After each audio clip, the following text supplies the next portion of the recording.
Hypertension শুনলেই কেমন একটু ভয় ভয় লাগে, তাই না? হাইপারটেনশন মানে কিন্তু টেনশন বেড়ে যাওয়া নয়। হাইপারটেনশন মানে হলো আমাদের ব্লাড প্রেশার বেড়ে যাওয়া। উপরের ব্লাড প্রেশার বা সিস্টোলিক বিপি যদি 140-এর উপরে হয়, আর ডায়াস্টোলিক ব্লাড প্রেশার বা নিচের ব্লাড প্রেশার যদি 90-এর উপরে হয়, তবে তাকে হাইপারটেনশন বলা হয়। এই হাইপারটেনশন কেন হয়? হাইপারটেনশন হবার অনেক রকম কারণ রয়েছে, কিন্তু এর মধ্যে 90% ক্ষেত্রে কিন্তু কোনো রিজন পাওয়া যায় না। এটা জেনেটিক হয় বা এসেনশিয়াল হাইপারটেনশন হয়। হাইপারটেনশন যদি কারোর হয়, তবে তা নিয়ে একটুকু ঘাবড়াবার দরকার নেই। হাইপারটেনশন একটা ট্রিটেবল ডিজিজ, যেটাকে ইজিলি মেডিসিনের মাধ্যমে ট্রিটমেন্ট করে সুস্থ রাখা যায় পেশেন্টকে।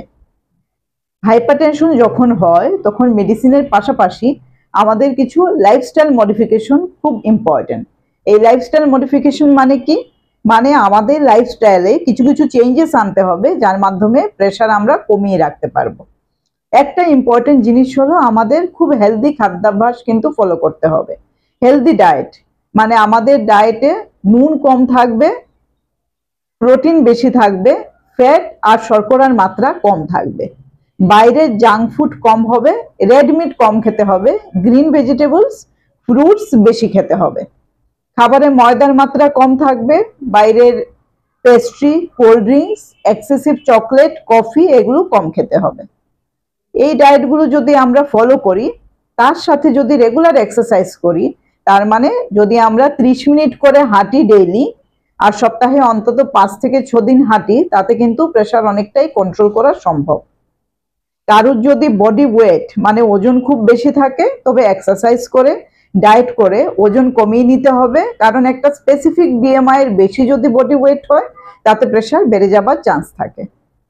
কারোর যদি অ্যাংজাইটি থাকে, স্ট্রেস থাকে, তার থেকে কিন্তু প্রেশার বেড়ে যায়। স্ট্রেস ম্যানেজমেন্ট খুব দরকার। স্ট্রেস ম্যানেজমেন্টের জন্য আমাদের এডিকশন থেকে অনেকটা দূরে থাকতে হবে।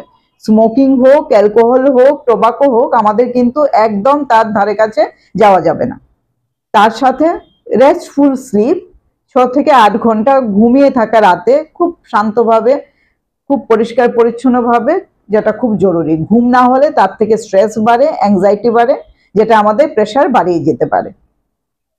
আমাদের যার যেটা হবি সেটা যদি আমরা ফলো করি, ফ্রেন্ডসদের সাথে, ফ্যামিলি মেম্বারদের সাথে যদি আমরা গল্প গুজব করে স্ট্রেস ফ্রি থাকার চেষ্টা করি, তাতেও কিন্তু আমাদের স্ট্রেস মুক্ত হয়ে ভালোভাবে থাকার চান্সটা বেড়ে যায়।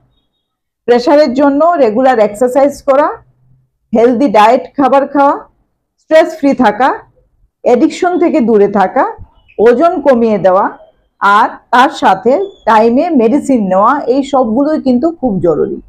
তারপরেও যদি প্রেশার কন্ট্রোলে না আসে, তবে আমাদের কিছু ব্লাড টেস্ট করে দেখতে হবে কিডনিতে বা হার্টে বা থাইরয়েডে কোনো রকম প্রবলেম আছে কিনা। প্রেশার হলো একটা সাইলেন্ট ডিজিজ, যেটার ইনিশিয়ালি কিন্তু কোনো সিমটমস হয় না। তাই হাইপারটেনশন অনেক সময়ই কমপ্লিকেশনের আকারে আমাদের সামনে আসে, যেমন ডাইরেক্ট হার্ট অ্যাটাক হওয়া বা ব্রেন স্ট্রোক হওয়া বা কিডনি ড্যামেজ হওয়া। তো এর জন্য আমাদের রেগুলার হেলথ চেক আপ করা খুব জরুরি। যদি আমরা রেগুলার হেলথ চেক আপ করি, তাতে কারোর যদি ব্লাড প্রেশার বেশি দেখা যায়, সঙ্গে সঙ্গে তার ট্রিটমেন্ট করলে হাইপারটেনশনের কমপ্লিকেশনগুলোকে 100% প্রতিরোধ করা সম্ভব। তোমরা সবাই রেগুলার হেলথ চেক আপ করো। বাড়ির আশেপাশে তোমাদের আত্মীয় স্বজন, বন্ধু বান্ধব যে তোমরা বলো, যাতে রেগুলার হেলথ চেক আপ করে প্রেশার বেশি আছে কিনা জেনে নিতে। যদি আমরা হেলথ নিয়ে সচেতন থাকি, তবে হাইপারটেনশন রিলেটেড হার্ট অ্যাটাককে কিন্তু আমরা একদম ভালোভাবে প্রতিরোধ করতে পারবো। আমি চাই তোমরা ভালো থাকো, সুস্থ থাকো, হেলদি লাইফ লিড করো।